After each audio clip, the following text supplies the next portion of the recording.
Marriage, they say, is built on trust. I believed that once.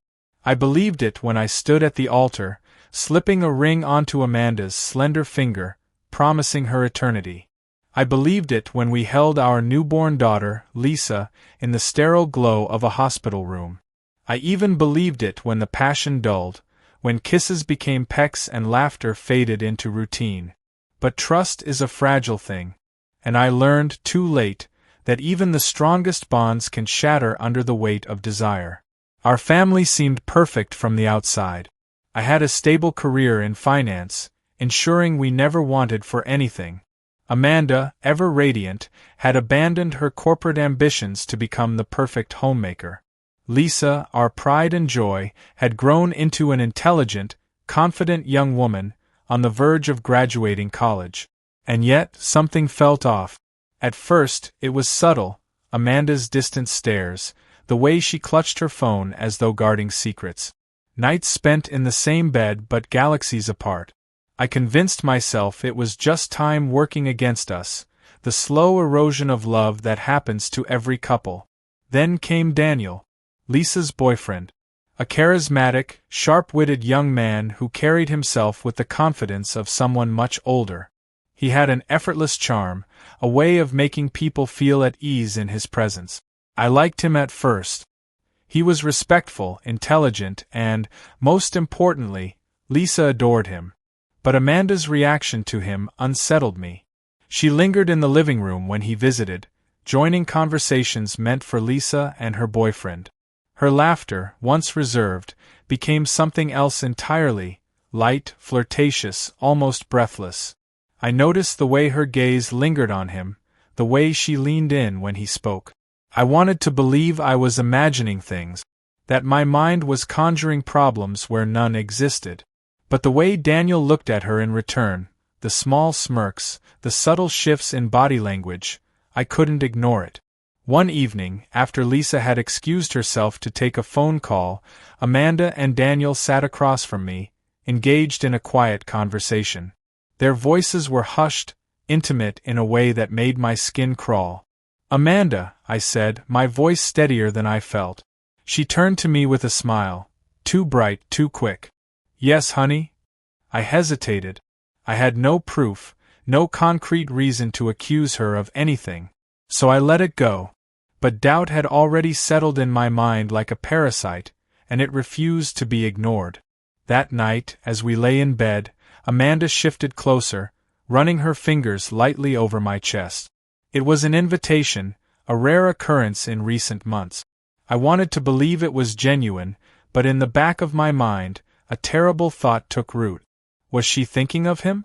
The doubt in my mind festered, turning every innocent moment into something sinister. Amanda had always been beautiful, but now, her beauty felt dangerous. The way she carried herself around Daniel, it was different. Lighter. Alive in a way I hadn't seen in years. I wanted to confront her, to rip away the uncertainty poisoning my thoughts, but a part of me feared the answer. Lisa seemed oblivious to the undercurrents swirling around us. She adored Daniel, spoke of their future with the excitement of a young woman deeply in love. She had no idea that the man she loved, the one she trusted, was harboring a secret hunger for someone else. Or maybe she did. Maybe I was the only fool in this house. Amanda grew bolder. She wasn't outright inappropriate, but there were small things, things only a husband would notice. The way she would accidentally brush against him when passing, how she laughed just a little too hard at his jokes, the way she dressed on days she knew he would be visiting. It sickened me, yet I couldn't look away. Then, one night, everything changed. Lisa and I were in the kitchen, preparing dinner while Amanda sat in the living room with Daniel. Their voices floated into the room, low and intimate. I caught snippets, something about relationships, about honesty, about breaking free from outdated norms. "Do you ever think monogamy is unnatural?" Daniel's voice was smooth, almost too casual. Amanda's response was too quiet to hear, but the way she laughed afterward sent a chill down my spine. Lisa, completely unaware of the storm brewing, smiled as she chopped vegetables. Daniel and I have been talking about open relationships, she said suddenly. My hand froze around the knife. What? She shrugged. I mean, people get bored, right? It makes sense to have options to explore. Her words echoed Amanda's past suggestions, the ones I had dismissed as idle musings. Lisa sighed dramatically. You and Mom have been together forever. Don't you think a little freedom would make things more exciting? I stared at my daughter, struggling to process the conversation. Had Amanda planted this idea in her? Or was this Daniel's influence? Lisa grinned. It's not that weird. I mean, even Mom thinks. Amanda's voice cut in from the other room, firm but amused. Lisa, sweetie, don't talk your father's ear off about this.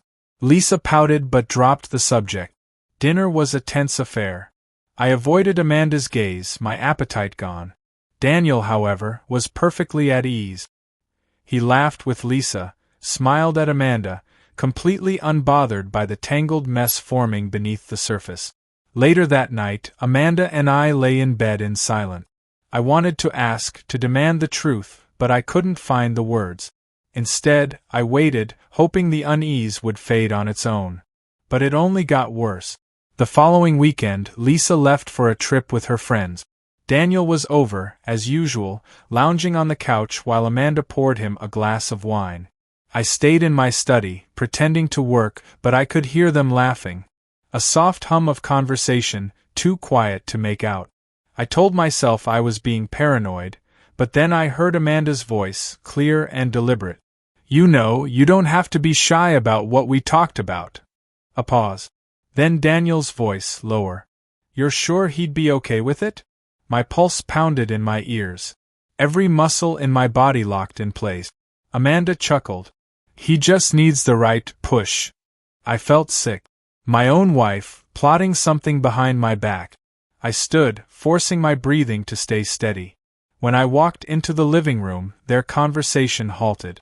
Amanda's smile didn't falter. Daniel, however, looked at me differently. There was no guilt in his eyes, no fear. Just amusement. Like he knew something I didn't. Amanda rose, stretching lazily. I was just telling Daniel that relationships are evolving. People are changing. We should, too. I swallowed hard. And what exactly does that mean? She tilted her head. Lisa has some interesting ideas. About love, about freedom. Maybe we've been limiting ourselves unnecessarily. Daniel said nothing. He just watched, waiting. I clenched my fist. If you want to leave me, just say it. Amanda's smile didn't falter. I don't want to leave you. I want us to be happy. Fulfilled. There was something calculated in her voice, something rehearsed. I looked at Daniel. And you? What's your part in this? He shrugged, sipping his wine. I'm just here to support Lisa. And to explore ideas. The audacity. Amanda placed a hand on my chest, fingers light, almost soothing. Don't overthink it, love. Just consider it. She kissed my cheek, then disappeared into the hallway. Daniel held my gaze a moment longer before setting his glass down and following her. I didn't move. I couldn't. Because I knew. I knew what was about to happen. And despite the rage boiling inside me, I stayed frozen, drowning in my own silence. Amanda's touch still burned on my skin long after she left the room. I sat there, gripping the edge of my chair, my thoughts tangled in a mess of fury and disbelief. My own wife. My daughter's boyfriend. The sickening weight of it pressed against my chest, but the worst part wasn't just the betrayal, it was the way they acted like I was the problem for not accepting it. The house felt hollow. The ticking clock on the wall hammered against my skull, marking each second that I did nothing. My feet were leaden, my body refusing to obey my racing mind. Then I heard it. A soft murmur. A whisper. Coming from behind our bedroom door. Something inside me cracked.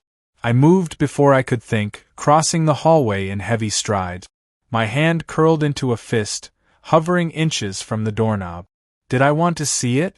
Did I want confirmation of what I already knew? I swallowed hard. My pulse roared in my ears.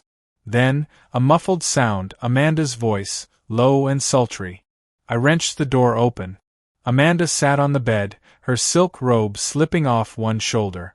Daniel stood near her, his shirt undone, his hands paused mid-motion. They both turned, eyes meeting mine without a trace of shame. Amanda's lips curled into something that was almost a smile. "You didn't knock." A laugh, low, amused, came from Daniel. He wasn't scrambling to explain, to cover himself.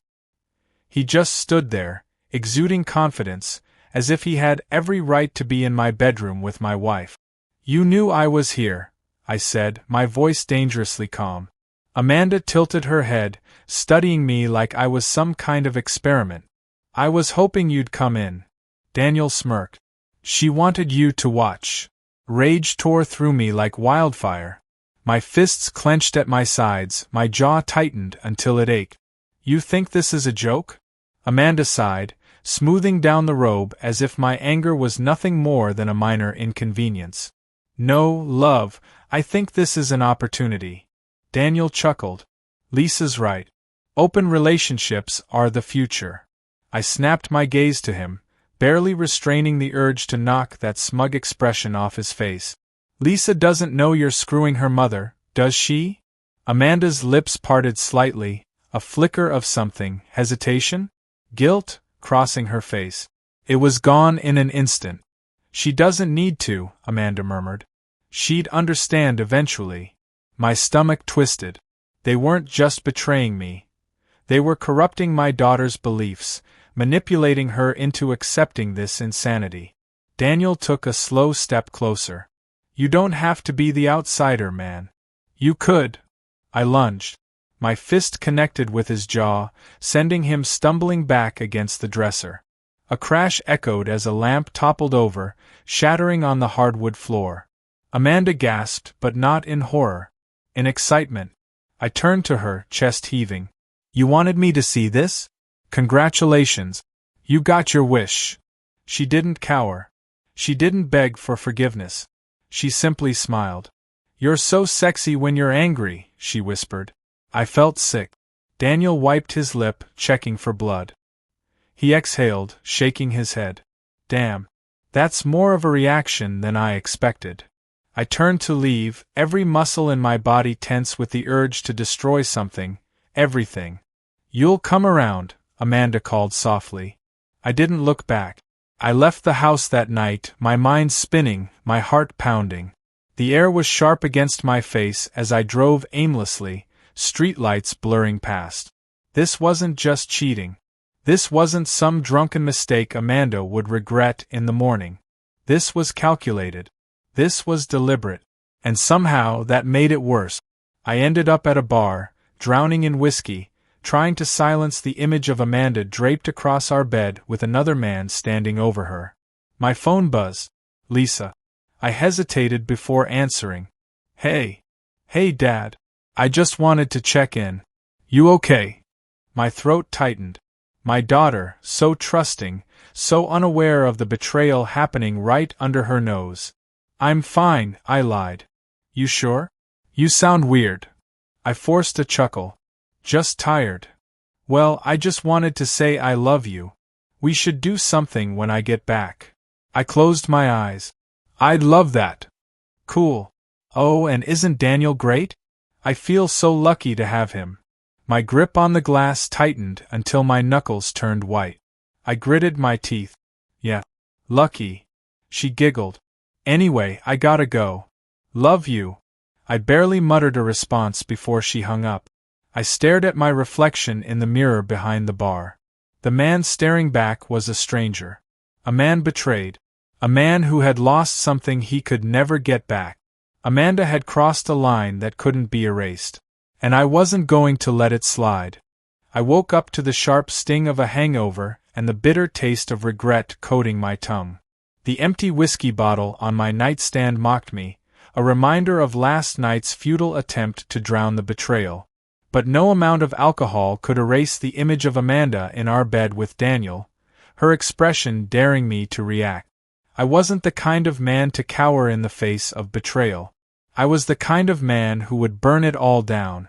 The plan formed in my head like a slow-building storm, each piece falling into place with cold precision. Amanda thought she had control. She thought I would roll over, that I would either accept her twisted version of love or break under the weight of it. She was wrong. I grabbed my phone and pulled up Lisa's number, my thumb hovering over the call button. She deserved to know the truth. But as I exhaled, I realized this wasn't just about telling her. It was about making sure Amanda and Daniel faced the consequences of their actions. I needed to be smart. And I knew exactly how to do it.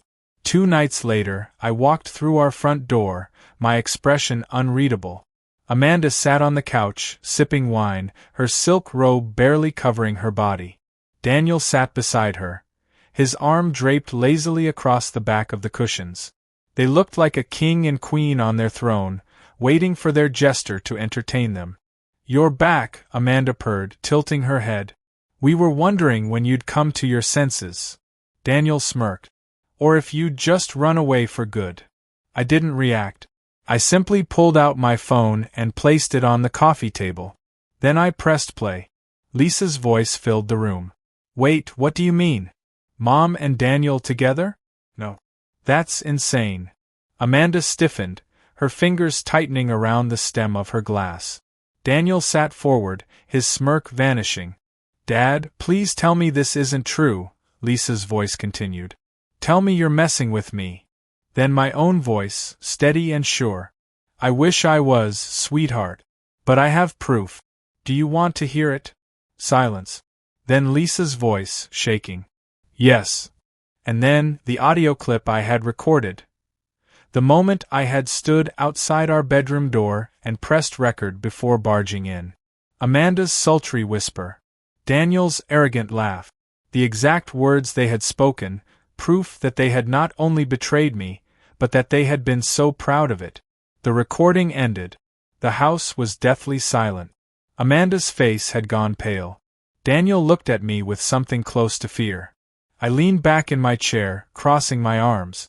"Lisa's on her way here. She wants to talk." Amanda shot up, nearly knocking over her wine glass. "You had no right." "I had every right," I cut her off coldly. "She's our daughter. You involved her the moment you decided to make a mockery of our family." Her lips parted, but no words came out. For the first time, I saw something real in her eyes: panic.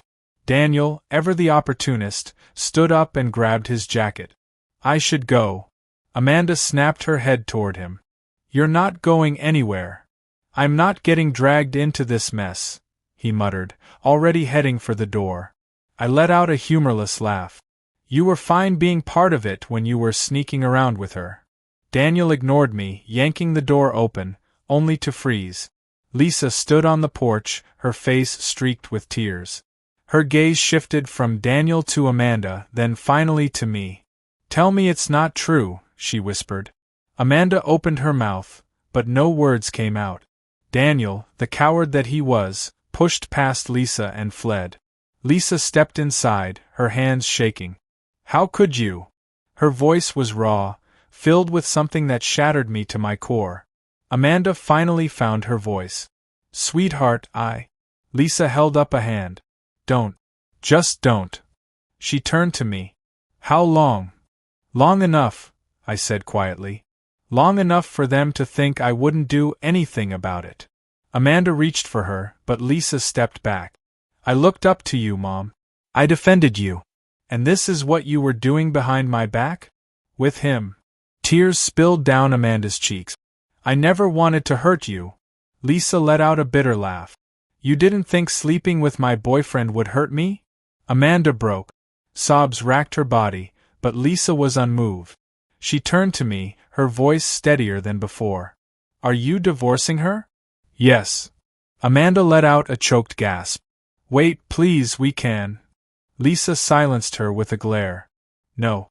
You don't get to beg for forgiveness now." She turned back to me. "I'm moving out. I can't be here anymore." I nodded. "I understand." Lisa looked back at Amanda one last time, then turned on her heel and walked out. Amanda crumpled to the floor, her sobs echoing through the house.